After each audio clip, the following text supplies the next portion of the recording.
In this video, we will talk about 6 Stoic principles from Epictetus, a great and well-known philosopher. You may have heard of him already. Additionally, I encourage you to pursue self-learning.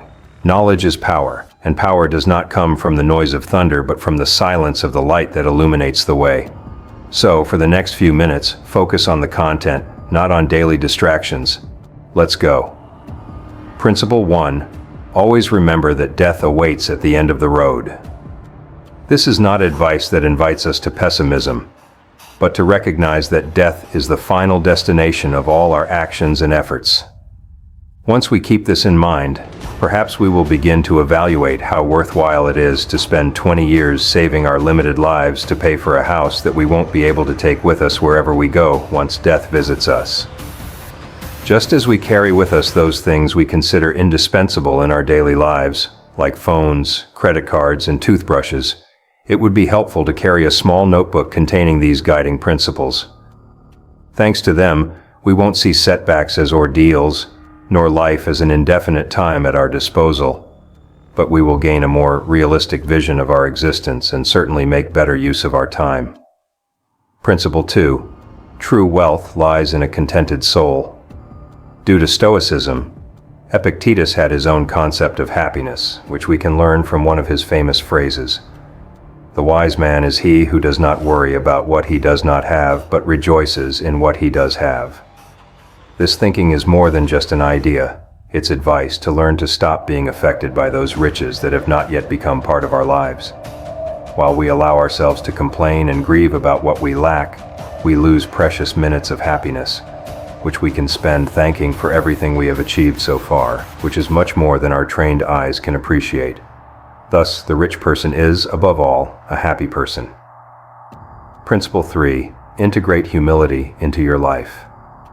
If you truly want to learn something, it's essential to learn what you think you already know. With this phrase, Epictetus invites us to take advantage of our humility, especially in the field of learning. Through the life we boast about, the pride of knowledge distances us more and more from the genuine knowledge that arises from the conviction that we are completely ignorant of what we intend to learn. In this way, we will look at everything through the eyes of a child who possesses a great capacity for curiosity and a desire to learn. Principle 4. Guilt is synonymous with futility. Narrow-minded people blame others. Many people blame themselves, but the wise see all blame as foolishness. Thanks to this phrase from Epictetus, modern therapists are starting to treat guilt as a feeling that should be removed from our lives. The only way to win the competition against guilt is to refuse to play it. The problem is that it leads to an easy path, because by blaming others or ourselves, we completely absolve ourselves of the responsibility to correct the error. Hence, we resort to a temptation that's hard to escape. Only those determined to overcome it can avoid feeling guilty while still being responsible for their actions. Principle 5. Form alliances with winners. It's strange how when someone sneezes next to us, we immediately move away, fearing they might infect us. Yet we are not as cautious to avoid one of the deadliest infections we face daily. Epictetus left us wise advice on this matter. Surround yourself with people who make you want to give your best. People's behavior significantly affects our state of mind. Some people drain our energy and ruin our day, while others leave us filled with joy.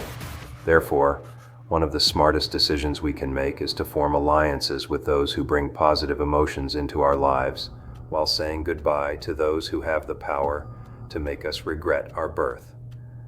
Principle 6. Never forget that your reactions shape your destiny. We should not take our reactions lightly because they are what determine our success or failure. Epictetus was very clear about this. He taught us that while we don't have the ability to choose what happens to us, we can choose how we respond to it. Misfortune can befall any one of us, but what we do after it arrives makes all the difference. For some people, divorce means entering a world of depression and self-harm. In contrast, for Epictetus, it is a golden opportunity to start a path of self-discovery. Remember, your life is not what happens to you.